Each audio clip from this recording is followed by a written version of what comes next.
Good morning and welcome to Bayshore Fellowship. Today is November 3rd, 2024.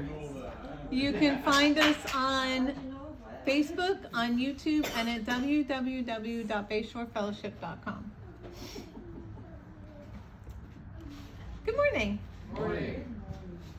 So today we're going to talk about Joseph. Where's the kids? Downstairs? Hey kids. Hey kids. Come on. Come here, kids. Do you know who Joseph was? Victoria. Do you know who Joseph was? Landon? Do you? No. You don't know who Joseph is? No. I don't know Which Joseph? Well, Joseph was born to Jacob. He had 11 brothers. Wow. 11 brothers. But because Joseph was the son of his dad's favorite wife, he was his dad's favorite son. His favorite son. And you know what he did? His dad made him a fancy coat. Yep. Oh yeah, I think I have. Oh, yeah, now you remember him, right? I have a Bible of that. Yeah, and his coat, what did his coat look like? I forget. I can't remember the picture. I haven't read that Bible. Can't remember. Well, what made it fancy? Many colors. It was very colorful, right? It had like all the colors. It was a very special coat, right? Yeah. Okay, well, we're going to read about Joseph and all the things that made him special, and the power just came back on. Woohoo! Yay! We have power. Okay, we're doing well without it too. So if you guys want to sit and listen to the story, maybe you can answer some questions too. You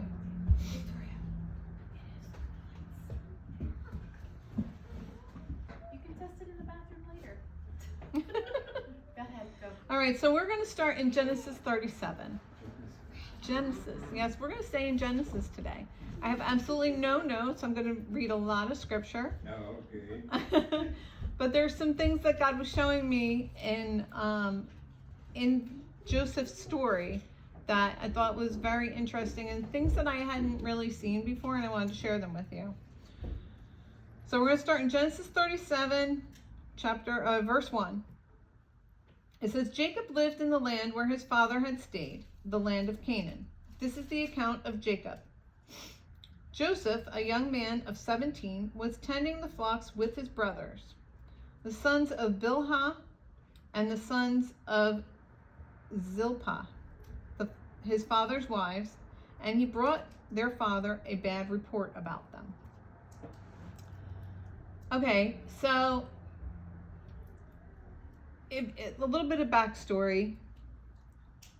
Joseph had a very dysfunctional family. Okay? His dad had 2 wives to start who were sisters. He had worked 7 years for Rachel and ended up getting her sister Leah instead because his father-in-law deceived him, who was also his uncle. So they gave him Leah, and then they said, oh, well, you can also have Rachel, who was the one that he loved. So now you've got 2 wives who are also sisters, who are now in competition with each other. And Leah had many children, and Rachel only had Joseph to start. And then many years later, she had Benjamin. So they were already in competition. And Leah, when she stopped getting pregnant, she was like, well, I can't let my sister beat me, because her sister then had Joseph. So she gave her husband her maidservant as his concubine, and in competition, Rachel did the same. As a result, Jacob had 12 children, not all from one wife, but from 4 different wives. Like I said, dysfunctional family. Okay, they were all in competition with each other, and that spread to the children as well. Because Joseph was the son of Jacob's favorite wife, he was the favorite son, which made the other sons jealous. And it's evident in verse 3. It says, now, right after he brought a bad report. That's important. You got to remember that. He brought his father a bad report. Now, Israel, it was also Jacob, loved Joseph more than any of his other sons because he'd been born to him in his old age. And he made him a richly ornamented robe for him. Now, this is important because this robe was not the robe of a working man. Working men who tended sheep, who went out and took care of flocks of animals, they didn't wear fancy robes. And this robe was different in that it had long sleeves and it was long, which was another thing that working men didn't do. They wore shorter robes that didn't hinder their running or walking, and not too long sleeves because they would get dirty. When he gave him this robe, it essentially said, "This is the son who will receive my inheritance. This is the heir." When he did this. Now you have to remember, there were brothers older than him, sons who were older than him. Not only that, but they were older than him and of Jacob's first wife, who wasn't Rachel. Excuse me, I need some water.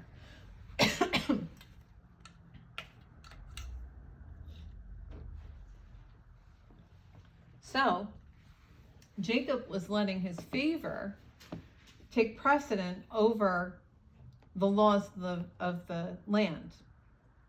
He didn't give the first son of his first wife the inheritance. He gave it to Joseph, who was of his second wife, the first son of his second wife, and who was born to him many, many years later. If you look back, Leah had several sons before Rachel even had one. Leah had 4, and then Rachel's servant gave him, I'm in that chapter, 1, 2, and then Leah's servant gave him, so that now we're at 5, now we're at 6. 6. Leah's servant gave him another one, that's 7, 8. I think Joseph was the 9th son. That sounds right. I think the 9th, yeah. I haven't gotten that far yet. Yeah, because each of the maidservants had 2. Mm-hmm. Oh, Rachel wait. ended up having 2 at the end. And 1, 2, 3, 4, 5, 6. 7, 8, 9. I think he was the 10th son. So Leah had 6. Rachel and the maidservants each had 2 as total. But in verse 30, chapter 30, verse 22, then God remembered Rachel, and he listened to her, and he enabled her to conceive. She became pregnant and gave birth to a son, and said, "God has taken away my disgrace." She named him Joseph. Yes. And said, "May the Lord add to me another son." Which he does, but she dies. Yeah. But I think he's like 10. He's Yeah. the 10th son. So not only does he not give the inheritance to the first son, he doesn't give it to the first 9 sons. Right. So you can understand why this would upset the other brothers. Not only was he clearly the favorite, but now he's the heir. And his father made it known to everyone. In addition to this, he starts having dreams. Now, the Bible tells us that God will sometimes speak to us in dreams, but God doesn't always interpret the dream right way. And we need to be careful that we don't try to interpret it on our own, because sometimes we can get way off. When God speaks to you in a dream, the best thing to do is just save it in your memory and wait until God reveals what that means. Sometimes it's just, your imagination, but a lot of times God does speak to us in dreams. I've had dreams that God spoke to me in a dream, and I didn't know. I didn't even know, because I was very young. I didn't even know that it was God speaking to me in a dream. He gave me a dream. It was just one of those dreams that was just so real. I told my mom about it, and then a couple of days later, it came true. And we were just like, oh my goodness. It was God speaking to me in a dream. He had told me, in my dream, I had come home from school, and there was a car in the driveway, and it had a pink piece of paper on the windshield.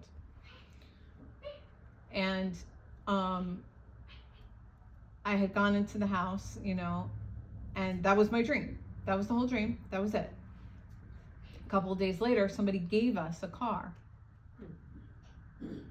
And I came home from work, and I came home from school, and the car was in the driveway.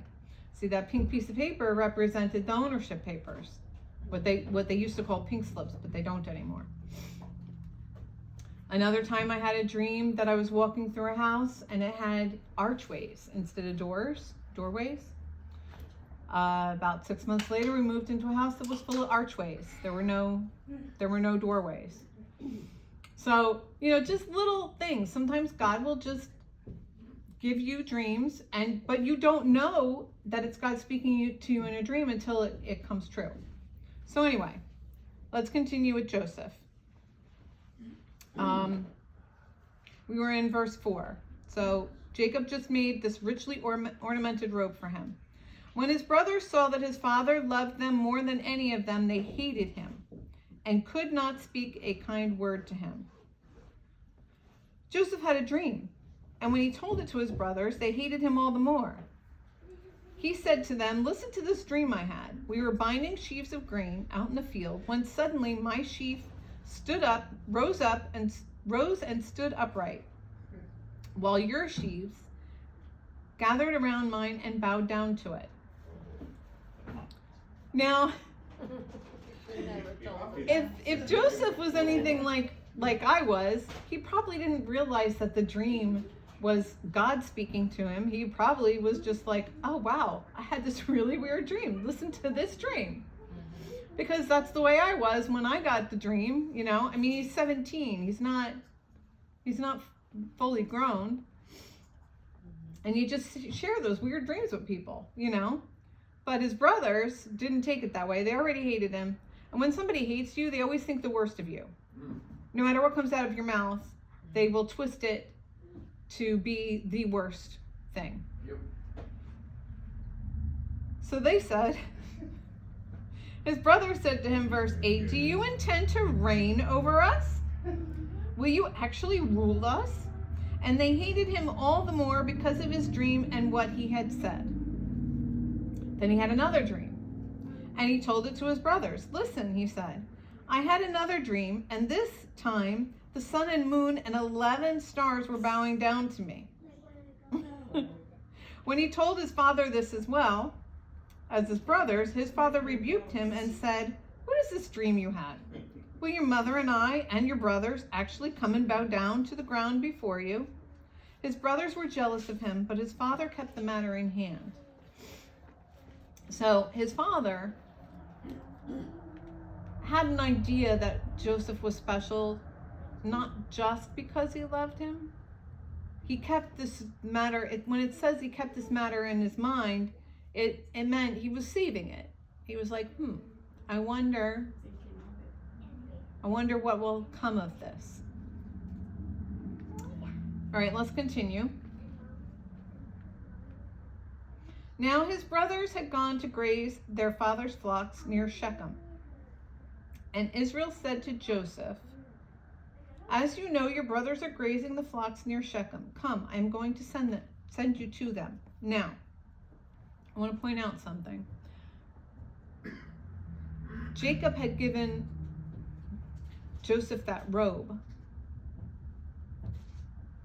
And it doesn't say it here, but it's implied that that robe, because that was no longer the robe of a workman, of someone who worked in the fields, and now we see Joseph is not in the field.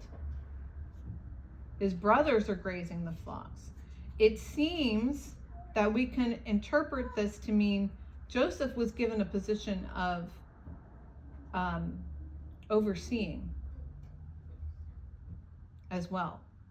He was given the robe of someone who did not work, who was watching over. And he had brought a bad report to his father about his brothers.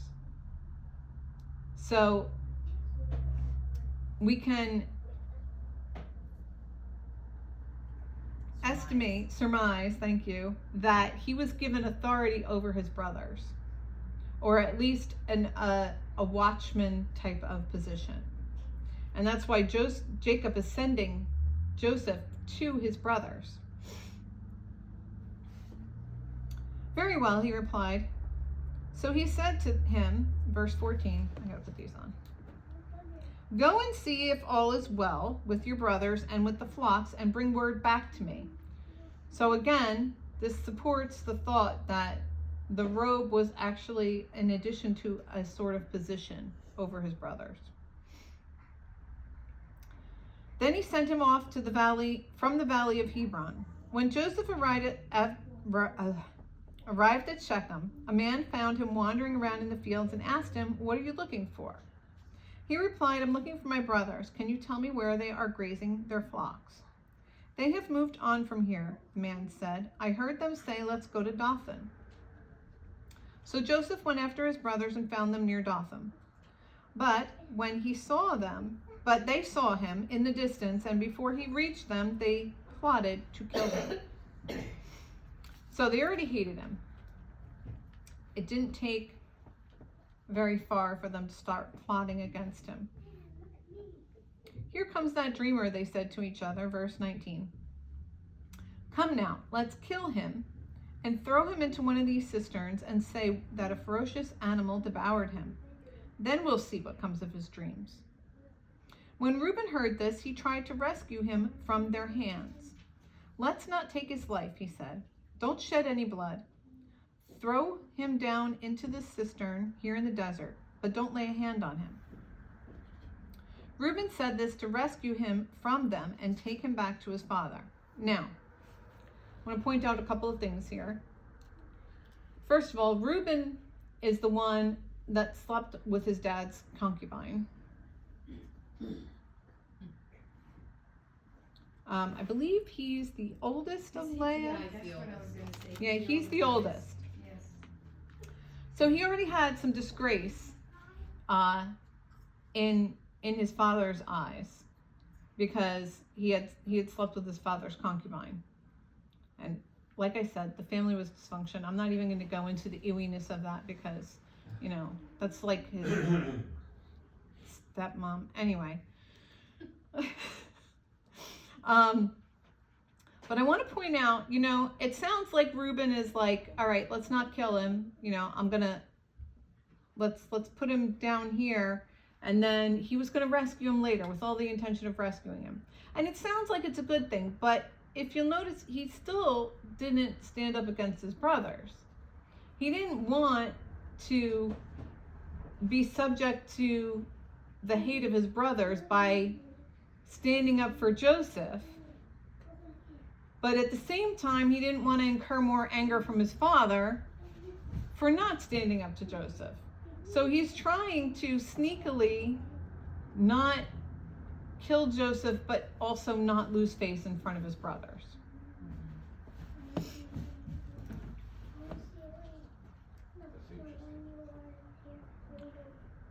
Verse 23. Reuben said this to rescue him from them and take him back to his father. So he was planning on rescuing him. But he didn't want to stand up to his brothers to do that. Even though he was the oldest, and really he could have taken authority over that situation. Verse 23. So when Joseph came to his brothers, they stripped him of his robe, the richly ornamented robe he was wearing, and they took him and threw him down into the cistern. Now the cistern was empty, there was no water in it. As they sat down to eat their meal, they looked up and saw a caravan of Ishmaelites coming from Gilead. And I just want to paint this scene for you. Joseph's in the cistern. They were so comfortable with this, they decided, we're just going to eat. Joseph was probably screaming out to them from inside that cistern. But they were like, we're eating. Just going to have our meal. Ignore his shouts and screams. Their camels were loaded with spices, balm, and myrrh, and they were on their way to take them down to Egypt. Judah said to his brothers, "What will we gain if we kill our brother and cover up his blood? Come, let's sell him to the Ishmaelites and not lay our hands on him. After all, he is our brother, our own flesh and blood." His brothers agreed. So, when the Midianite merchants came by, his brothers pulled Joseph up out of the cistern and sold him for 20 shekels of silver to the Ishmaelites, who took him to Egypt. When Reuben returned to the cistern and saw that Joseph was not there, he tore his clothes. He went back to his brothers and said, "The boy isn't there. Where can I turn now?" Then they got Joseph's robe, slaughtered a goat, and dipped the robe in the blood. They took the ornamented robe back to their father and said, "We found this. Examine it to see whether it's your son's robe." Now,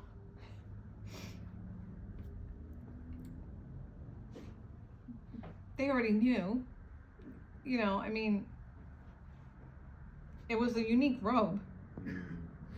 Anyway, he recognized it and said, "It is my son's robe. Some ferocious animal has devoured him. Joseph has surely been torn to pieces." Then Jacob tore his clothes, put on sackcloth, and mourned for his son for many days. All his sons and daughters came to comfort him. But he refused to be comforted. "No," he said, "in mourning will I go down to the grave to my son." So his father wept for him. Meanwhile, the Midianites sold Joseph in Egypt to Potiphar, one of Pharaoh's officials, the captain of the guard. Now, it doesn't say where Reuben went after. It doesn't, no. They say after he saved him from death. Yep. But then when he returned to rescue him, he was gone. Yeah, where was he when the Doesn't say. brothers sold him? And he said, "Where is my brother? He's not in the sister."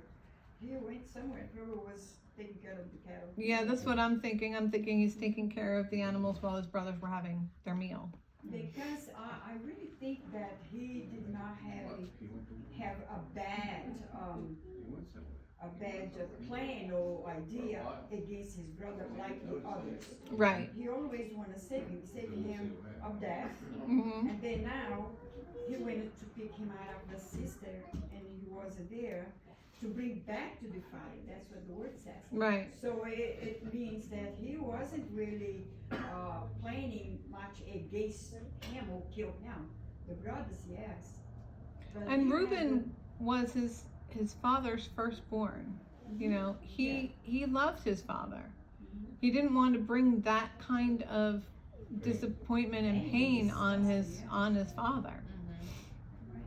And he had already disappointed his father once, so he really didn't want to do any more damage to his father. So we're going to skip ahead to, because there's a story here about Judah, one of the other brothers, but we're not going to read that today. I think I touched on that a few weeks ago. But anyway, we're going to go to chapter 39. Genesis? Still in Genesis, yes. Now Joseph had been taken down to Egypt. Potiphar, an Egyptian who was one of Pharaoh's officials, the captain of the guard, bought him from the Ishmaelites who had taken him there. The Lord was with Joseph, and he prospered, and he lived in the house of his Egyptian master. When his master saw that the Lord was with him, and that the Lord gave him success in everything he did, Joseph found favor in his eyes and became his attendant. Potiphar put him in charge of his household, and he entrusted to his care everything he owned. From the time he put him in charge of his household and all that he owned, the Lord blessed the household of the Egyptian because of Joseph. The blessing of the Lord was on everything Potiphar had, both in the house and in the field. So he left in Joseph's care everything he had with Joseph in charge. He did not concern himself with anything except the food he ate. So Joseph went. Now, I want to show you something. Okay, so when he lived in his father's household, he tended the sheep with his brothers, and then he was put into an overseeing position. When he was sold to Potiphar, he started at the bottom, and he was put into an overseeing position because God kept elevating him. Just want to point that out because you see it as you go along. You know, it's like down and up and down and up. And it's like he starts at the bottom again, and then he gets raised back up again.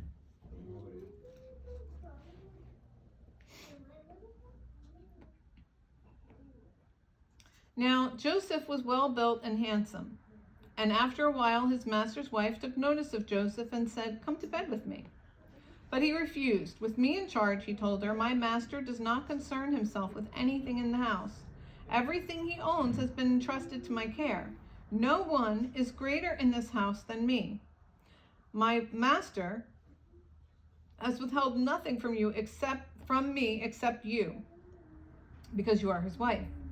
How then could I do such a wicked thing and sin against God?" And though she spoke to Joseph day after day, he refused to go to bed with her or even be with her. One day, he went into the house to attend to his duties, and none of the household servants was inside. She caught him by his cloak and said, "Come to bed with me." But he left his cloak in her hand and ran out of the house. When she saw that he had left his cloak in her hand and had run out of the house, she called her household servants. "Look," she said to them, "this Hebrew has been brought to us to make sport of us. He came in here to sleep with me, but I screamed. When he heard me scream for help, he left his cloak beside me and ran out of the house." She kept his cloak beside her until his master came home. Then she told him this story. "That Hebrew slave you brought us came to me to make sport of me. But as soon as I screamed for help, he left his cloak beside me and ran out of the house." When his master heard the story his wife had told him, saying, "This is how your slave treated me," he burned with anger. Joseph's master took him and put him in prison, the place where the king's prisoners were confined.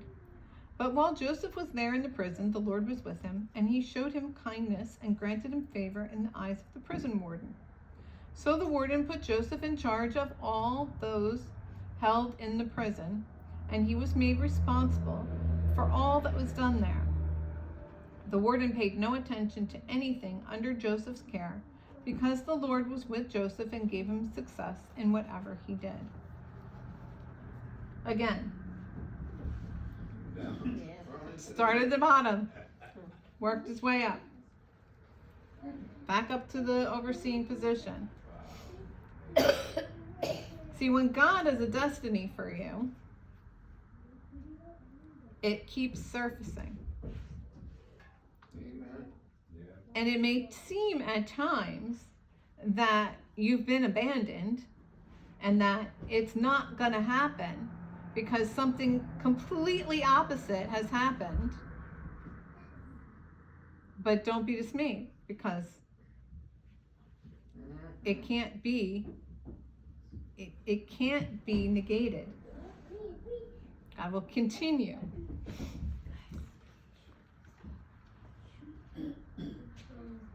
All right. So let's go on to 40. We have a lot to read because I'm going to keep reading. I want to show you some things, and you have to read the whole thing to get the picture. So bear with me. Chapter 40. Sometime later, the cupbearer and the baker of the king of Egypt offended their master, the king of Egypt. Pharaoh was angry with his two officials, the chief cupbearer and the chief baker, and put them in custody in the house of the captain of the guard, in the same prison where Joseph was confined. The captain of the guard assigned them to Joseph, and he attended them. After they had been in custody for some time, each of the two men, the cupbearer and the baker of the king of Egypt, who were being held in prison, had a dream the same night, and each dream had a meaning of its own. When Joseph came to them the next morning, he saw that they were dejected. So he asked Pharaoh's officials who were in custody with him in his master's house, "Why are your faces so sad today?" "We both had dreams," they answered, "but there is no one to interpret them." Now, just a side note, the Egyptians were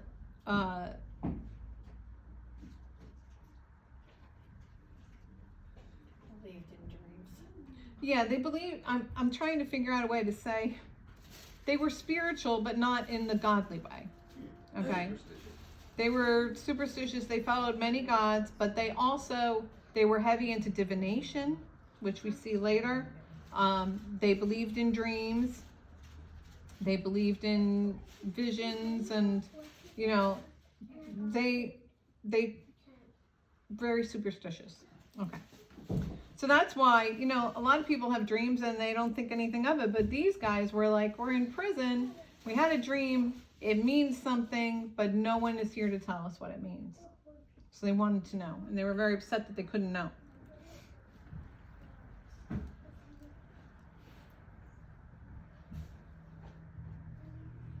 I mean, Pharaoh had magicians and advisors. You see that even in the story of Moses when he goes to Pharaoh. He had magicians who also turned staffs into snakes, and then Moses's staff snake ate the other two. So Egyptians were very much into spiritualism, and not the good kind. Okay, where am I? Thank you. Then Joseph said to them, do not interpretations belong to God? Tell me your dreams. So the chief cupbearer told Joseph his dream. He said to him, in my dream, I saw a vine in front of me, and on the vine were 3 branches. As soon as it budded, it blossomed, and its clusters ripened into grapes. Pharaoh's cup was in my hand, and I took the grapes, squeezed them into Pharaoh's cup, and put the cup in his hand. This is what it means, Joseph said to him. The 3 branches are 3 days.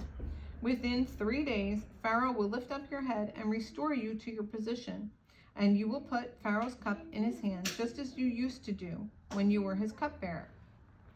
But when all goes well with you, remember me and show me kindness. Mention me to Pharaoh and get me out of this prison, for I was forcibly carried off from the land of the Hebrews, and even here I have done nothing to deserve being put in prison.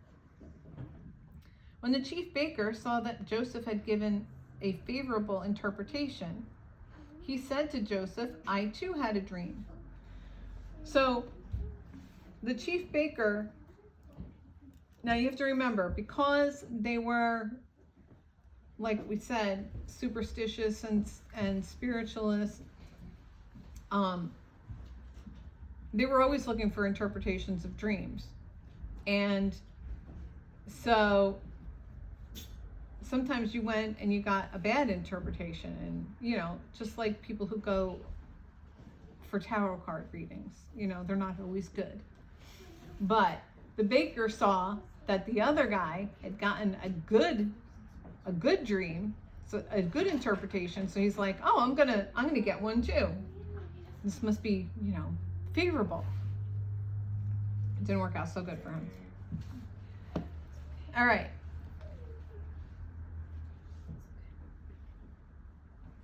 On my head, I too had a dream. On my head were 3 baskets of bread. In the top basket were all kinds of baked goods for Pharaoh, but the birds were eating them out of the basket on my head. This is what it means, Joseph said. The 3 baskets are 3 days. Within 3 days, Pharaoh will lift off your head and hang you on a tree. And the birds will eat away your flesh. Now, the 3rd day was Pharaoh's birthday, and he gave a feast for all his officials. He lifted up the heads of the chief cupbearer and the chief baker in the presence of his officials. He restored the chief cupbearer to his position so that once again he put the cup into Pharaoh's hand. But he hanged the chief baker, just as Joseph had said to them in his interpretation. The chief cupbearer, however, did not remember Joseph. He forgot him. So, Joseph said, "Remember me." He didn't remember him. Why did that guy was hanged? They don't really tell us.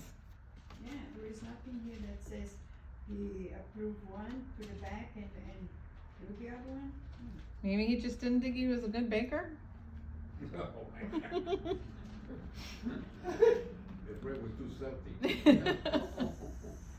I don't know. They don't really give any information on why these 2 ended up in jail or. You have to Yep, think for yourself. yep. It could be because he was so jealous of the other one. I'm just thinking in a spiritual way. Mhm. He was jealous. He probably wanted to see what Joseph was going to say about that fake dream, because it was 3 again and everything like. So he goes like, okay, I'm a baker. I'm going to 3 basket. Maybe he lied. Maybe he didn't. I don't know. And he died because he was a liar. He was making Joseph be in trouble, and he ended up in trouble. We don't know. So chapter 41. 41. Here we go. When 2 full years had passed. So this wasn't like a little bit of time. Joseph was in jail again for still 2 more years. Pharaoh had a dream.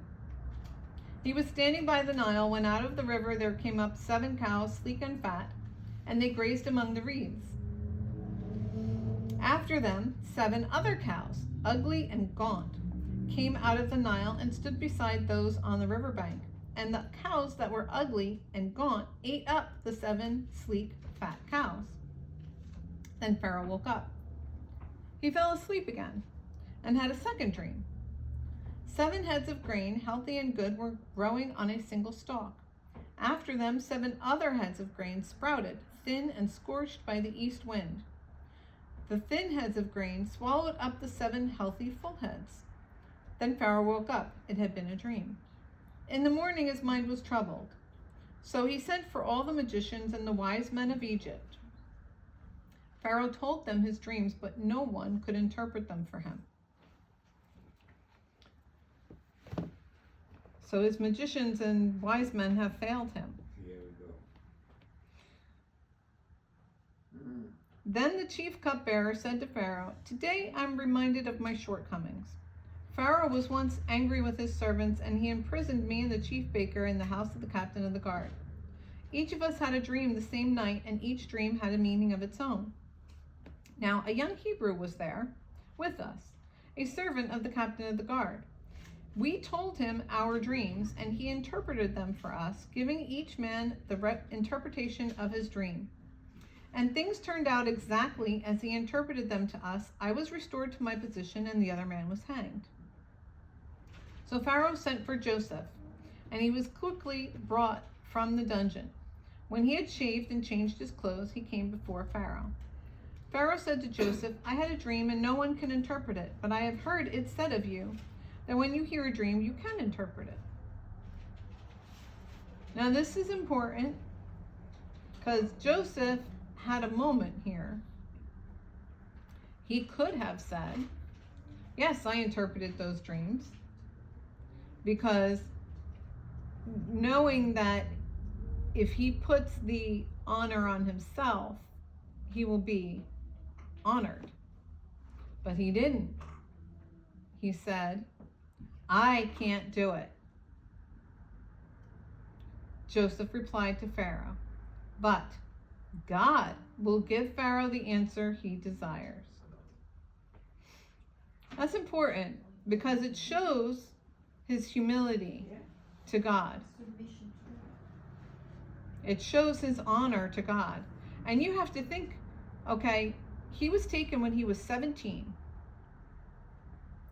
He's lived a long time in Egypt in the midst of all of that stuff, all of that fortune telling and divination and interpretation of dreams and everything else. And he has stayed faithful to God. And not only has he stayed faithful to God, but he has stayed humble to God. Right? And whatever happened in between, because it says 2 years went by between that, nothing happened. Yep, 2 years. 2 years. Verse 17, then Pharaoh said to Joseph, in my dream I was standing on the bank of the Nile, when out of the river there came up 7 cows, fat and sleek, and they grazed among the reeds. After them 7 other cows came up, scrawny and very ugly and lean. I had never seen such ugly cows in all the land of Egypt. The lean, ugly cows ate up the 7 fat cows that came up first. But even after they ate them, no one could tell they had done so. They looked just as ugly as before. And then I woke up. In my dreams, I also saw 7 heads of grain, full and good, growing on a single stalk. After them, 7 other heads sprouted, withered and thin and scorched by the east wind. The thin grains swallowed up the 7 good heads of grain. I told this to my magicians, and none could explain it to me. Then Joseph said to Pharaoh, the dreams of Pharaoh are one and the same. God has revealed to Pharaoh what he's about to do. The 7 good cows are 7 years, and the 7 good grains are 7 years. It is one and the same dream. The 7 lean, ugly cows that came afterwards are 7 years, and so are the 7 worthless heads of grain, scorched by the east wind. They are 7 years of famine. It is just as I said to Pharaoh. God has shown Pharaoh what he is about to do. 7 years of great abundance are coming throughout the land of Egypt, but 7 years of famine will follow them. Then all the abundance in Egypt will be forgotten, and the famine will ravage the land. The abundance in the land will not be remembered, because the famine that follows it will be so severe. The reason the dream was given to Pharaoh in 2 forms is that the matter has been firmly decided by God, and God will do it soon. Now, let Pharaoh look for a discerning and wise man and put him in charge of the lands of Egypt. Let Pharaoh appoint commissioners over the land to take 1/5 of the harvest of Egypt during the 7 years of abundance. They should collect all the food of these good years that are coming and store up the grain under the authority of Pharaoh to be kept in the cities for food. This food should be held in reserve for the country, to be used during the 7 years of famine that will come upon Egypt, so that the country may not be ruined by the famine. The plan seemed good to Pharaoh and to his officials. So Pharaoh asked them, can we find anyone like this man, one in whom is the Spirit of God? Then Pharaoh said to Joseph, since God has made this known to you, there is no one so discerning and wise as you. You shall be in charge of my palace, and all my people are to submit to your orders. Only with respect to the throne will I be greater than you. So Pharaoh said to Joseph, I hereby put you in charge of the whole land of Egypt. Then Pharaoh took his signet ring from his finger and put it on Joseph's finger. He dressed him in robes of fine linen and put a gold chain around his neck. He had him ride in a chariot as his second in command, and men shouted before him, make way. Thus he put him in charge of the whole land of Egypt. Then Pharaoh said to Joseph, I am Pharaoh, but without your word, no one will lift hand or foot in all Egypt. Pharaoh gave Joseph the name, I'm not even going to try. He gave him an Egyptian name and gave him an Egyptian wife.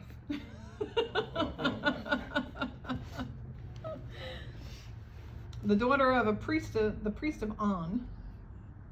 And Joseph went throughout the land of Egypt. Joseph was 30 years old when he entered the service of Pharaoh, king of Egypt. 30 already. So, 12 years. yeah, 13 years.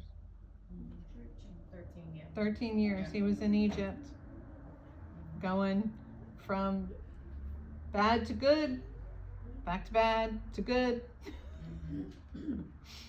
Very bad. Yeah. Woo. And Joseph went out from Pharaoh's presence and traveled throughout Egypt. During the 7 years of abundance, the land produced plentifully. Joseph collected all the food produced in those 7 years of abundance in Egypt and stored it in the cities. In each city, he put the food grown in the fields surrounding it. Joseph stored up huge quantities of grain. Like the sand of the sea, it was so much that he stopped keeping records because it was beyond measure. Wow. Can you imagine? There was so much he couldn't even count it anymore. He just stopped. Before the years of famine came, 2 sons were born to Joseph. Joseph named his firstborn Manasseh and said, "It is because God has made me forget all my trouble and all my father's household."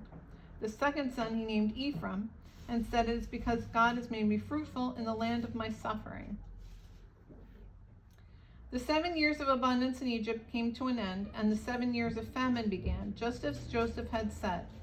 There was famine in all the other lands, but in the whole land of Egypt there was food.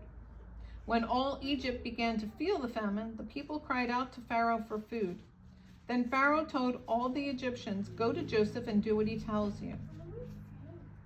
When the famine had spread over the whole country, Joseph opened the storehouses and sold grain to the Egyptians, for the famine was severe throughout Egypt.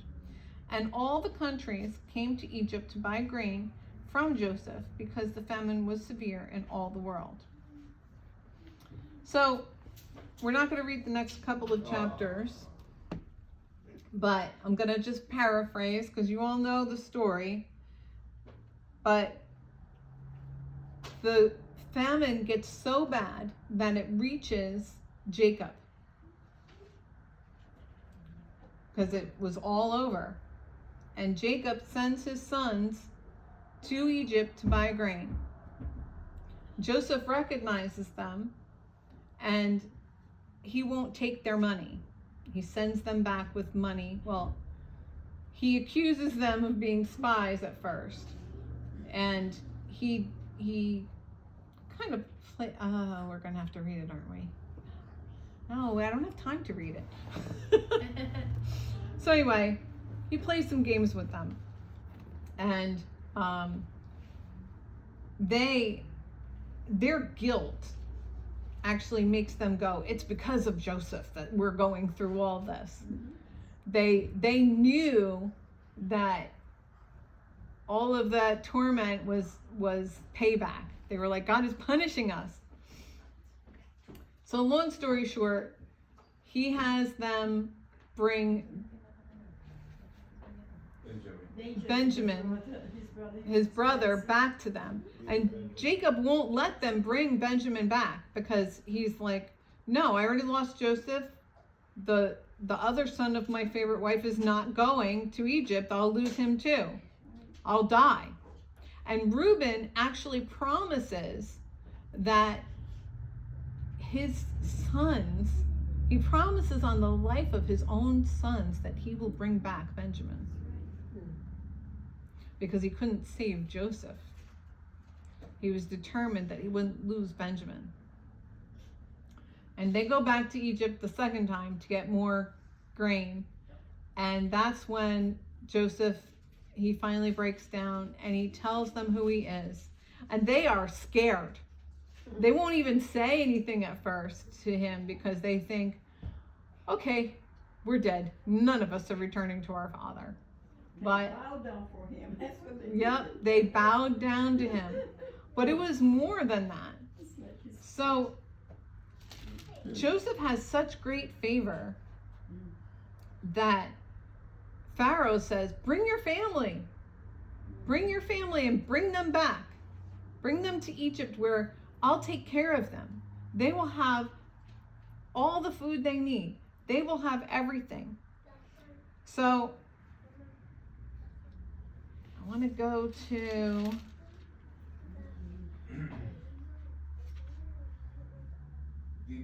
Did they trust him? the They were scared, or they trust him? Well, yeah. Because they didn't know who he was. they didn't trust him at They didn't. first, because they were afraid. I mean, he kept playing games with them. He put silver. He returned their money, and then he Said that they stole. he hid a cup. He hid. Now here's one of those things, and all right, so this is after the second time. He hasn't revealed himself yet. Let's read chapter 44, because I want to show you something. 44. Now Joseph gave these instructions to the steward of his house. He said, fill the men's sacks with as much food as they can carry, and put each man's silver in the mouth of his sack. Then put my cup, the silver one, in the mouth of the youngest one's sack, along with the silver for his grain. And he did as Joseph said. As morning dawned, the men were sent on their way with their donkeys. They had not gone far from the city when Joseph said to his steward, go after those men at once, and when you catch up with them, say to them, why have you repaid good with evil? Isn't this the cup my master drinks from and also uses for divination?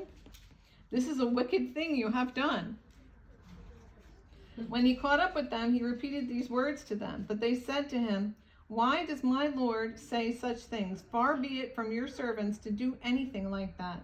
We even brought back to you from the land of Canaan the silver we found inside the mouths of our sacks. So why would we steal silver or gold from your master's house? If any of your servants is found to have it, he will die, and the rest of us will become my Lord's slaves. So when Joseph returned their money the first time, they brought it back the second time. They brought double the money. They brought what they were supposed to pay the first time plus enough for the second time.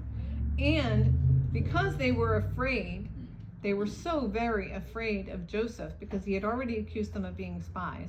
And now they had all this money, and they were invited to have dinner with him.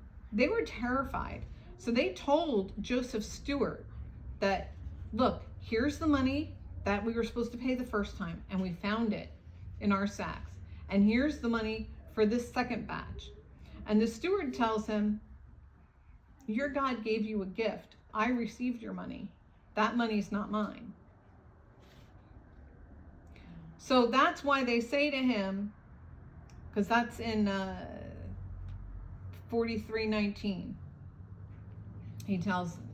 But they go to Joseph's steward and tell him, look, here's the money from the first batch. I'm trying to give it back to you. And he says, no, I've received your money. It's a gift from your God. So that's why they say this to him, because that's the steward that they tried to return the extra money to. Very well, then, he says, verse 10, let it be as you say. Whoever is found to have it will become my slave, and the rest of you will be free from blame. Each of them quickly lowered his sack to the ground and opened it. Then the steward proceeded to search, beginning with the oldest and ending with the youngest, and the cup was found in Benjamin's sack. At this, they tore their clothes. Then they all loaded their donkeys and returned to the city. Now, here's the other point I wanted to make. They all returned. Very different from the way they treated Joseph. They knew, they loved their father. And they knew that if they lost Benjamin, it was over. They didn't want to cause that kind of sorrow to their father. So they all went back to Egypt, even though they had agreed with the steward that whoever stole the cup would be a slave. They were like, forget it, we're all going, we can't return. So Joseph was still in the house when Judah and his brothers came in, and they threw themselves to the ground before him. Joseph said to them, what is it you have done? Don't you know that a man like me can find out things by divination? What can we say to my lord? Joseph replied. What can we say? How can we prove our innocence? God has uncovered your servant's guilt. Now, you see here that Joseph is playing the role of an Egyptian. I don't think he actually used the cup for divination, but he was playing the role. He was saying, don't you know, Egyptians, we have a reputation. Yeah, I have special powers.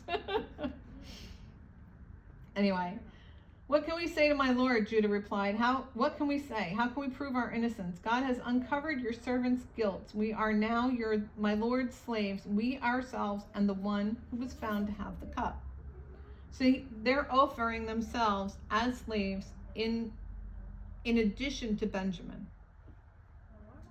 But Joseph said, far be it from me to do such a thing. Only the man who was found to have the cup will become my slave.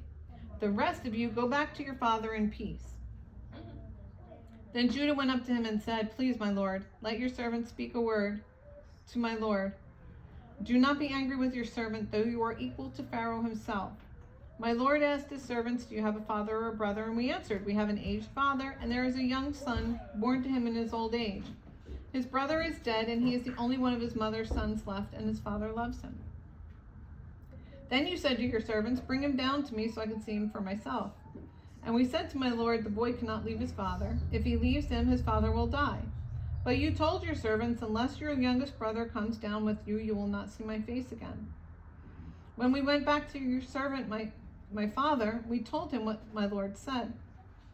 Then our father said, go back and buy a little more food. But we said, we cannot go down. Only if our youngest brother is with us, we will go. We cannot see the man's face unless our youngest brother is with us. Your servant, my father, said to us, you know that my wife bore me 2 sons. One of them went away from me, and I said he must surely have been torn to pieces. And I have not seen him since. If you take this one from me too, and harm comes to him, you will bring my gray head down to the grave in misery.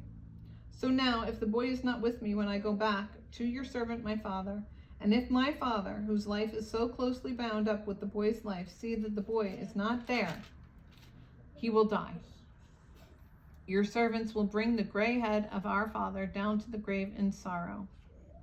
Your servant guaranteed the boy's safety to my father. I said, if I do not bring him back to you, I will bear the blame before you, my father, all my life. Now then, please let your servant remain here as my lord's slave in place of the boy, and let the boy return with his brothers. How can I go back to my father if the boy is not with me? Do not let me see this misery that would come upon my father. Was it Judah that said that, or Reuben? It was Judah. Even though Reuben was the one that said to his father, you can take the lives of my sons if I don't return with them. Yes. So, Joseph reveals himself. And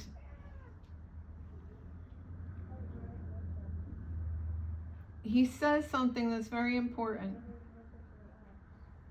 I have to just find it.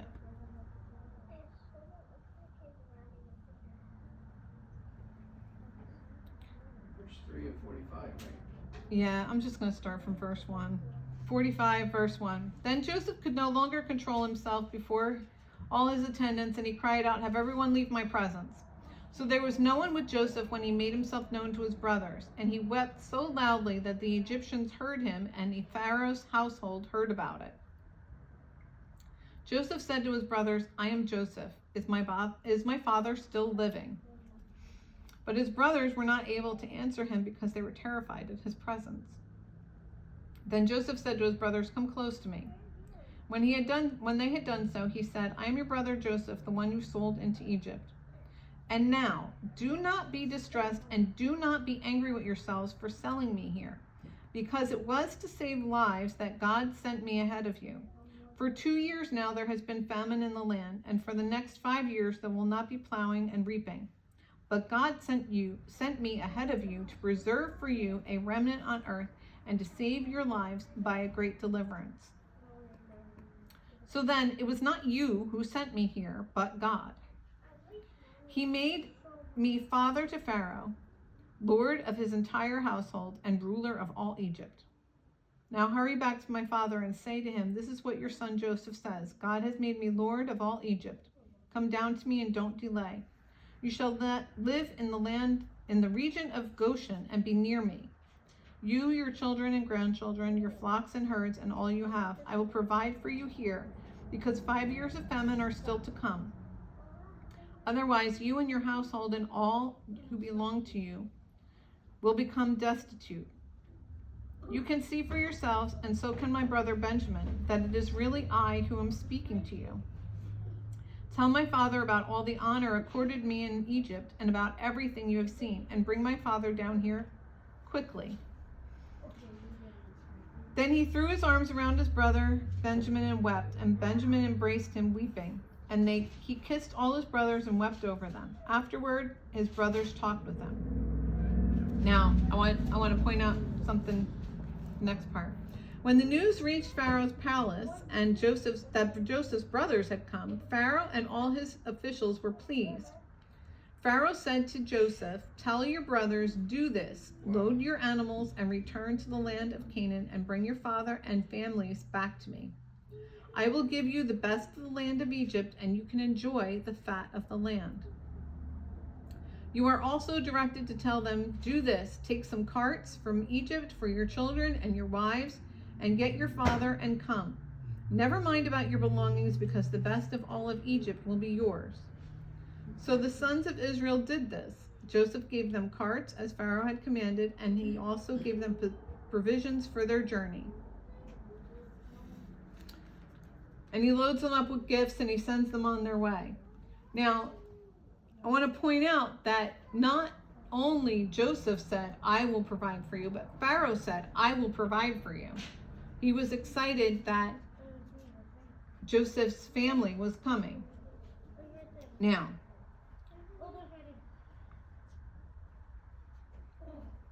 there's some things that I want to point out from this story, okay? Sometimes bad things happen to us, and we think, and this is very important, because we'll blame people. And this story is a testimony that we shouldn't. Because we'll blame people. We'll lose a job, or I don't know, I can't think of any good examples, but something that seems like it has ruined your life will happen. And we blame people. Joseph could have blamed his brothers for the fact that he was now a slave, but he didn't. He just trusted God. And although he kind of wanted to see what his brothers' attitudes were, especially towards Benjamin, he wanted to see if Benjamin was just as hated as he was. He wanted to see just how his brothers would protect him. Because he figured if his brothers weren't going to protect Benjamin, then he was safer in Egypt.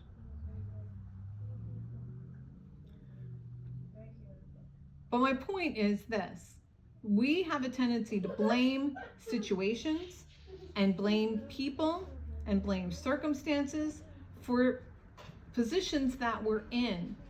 And we don't know where God is taking it. God arranged all of this.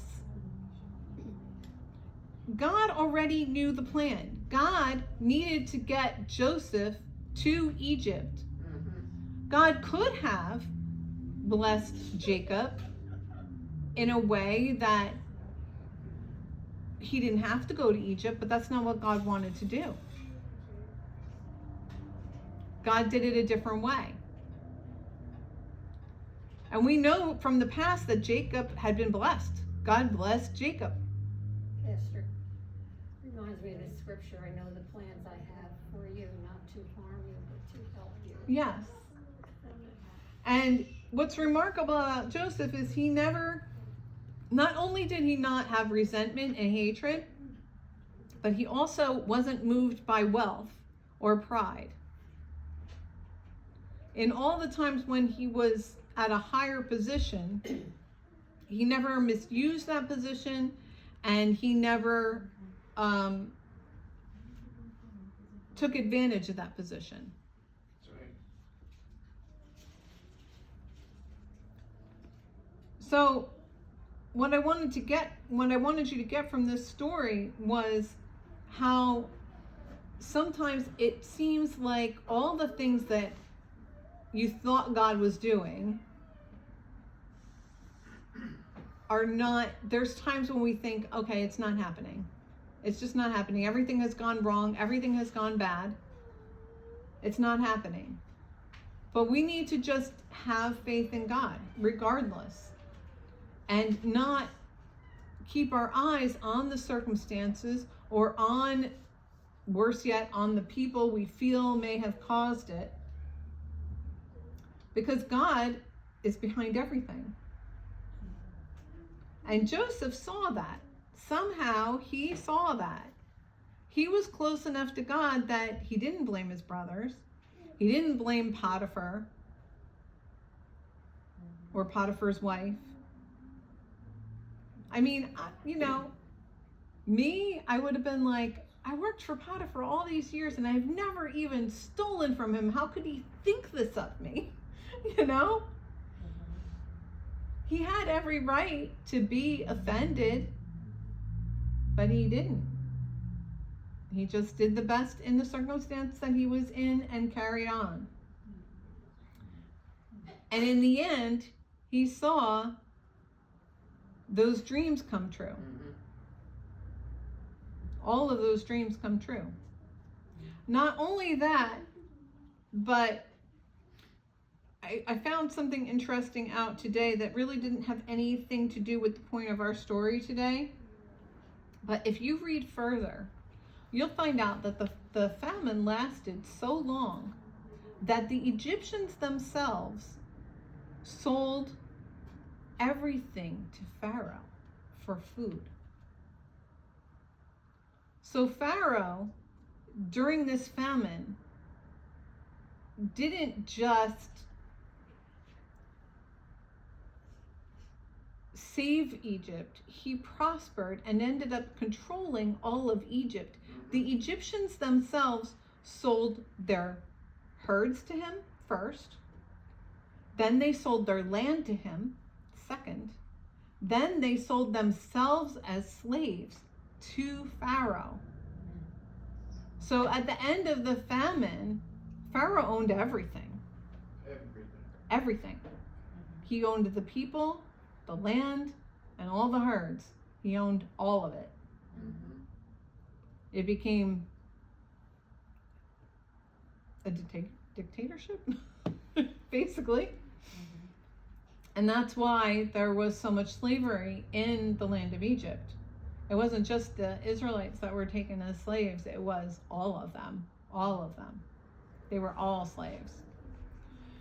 So anyway, that didn't have anything to do with this story, but the point of all of this was that not only does God use the things that are meant to destroy us to benefit us, but sometimes those things are actually orchestrated, because then he sees our true heart, our true intentions, our true attitudes.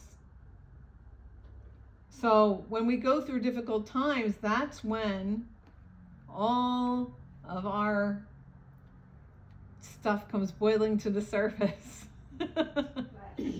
All of our flesh comes boiling to the surface, and that's when we should be the most teachable. Because when those things are revealed and God says, hey, that's not right, that's not how we should be acting, that's not how you should be acting, we need to adjust so that God can take us to that next level. He can take us to the blessing that was orchestrated all along. If there's things in your life that God has promised you and you haven't seen them yet, just know they're still coming. They haven't been removed. There's just a process to get there. And never in Joseph's wildest dreams would he ever have thought that the way for that dream to come true would have been through Egypt, through slavery in Egypt, through a dungeon in Egypt. And yet, God did it anyway. And I see the word loyalty from beginning to the end. Yes. The loyal, how the lawyers to be loyal to God bring you to victory. Yes. So the whole, from the beginning of it, how loyal he was to his father, then to whoever he was working for, whatever situation he was loyal. Loyal, yes. And that's brought him to that position and to the end to make someone so rich and so prosperous because he's loyal to God. Yep. So that will give us that lesson of be loyal and you will be victorious. Yes. Amen. Loyal and faithful. Thank you, Lord. Yep. Mary, you look like a rainbow. All the colors from the window are on your sweater. Oh, The yeah. coat of many The colors. robe. The robe of That many was put on colors. me. Yes. See? Robe. All right, let's close in prayer. Lord God, we thank you for your word. We thank you for, even the stories that we've read a million times. It's always good to refresh them and learn deeper and newer things from the same stories, from your word, Lord, because your word is new and living every day. And Lord, we ask that you help us to apply your word to our lives as we go about our week. We thank you for your blessings. We thank you for your mercy. And Lord, if there are attitudes in us that we need to adjust and forgiveness that we need to give, Lord, reveal that to us as we go about our week this week so that we can adjust ourselves and be more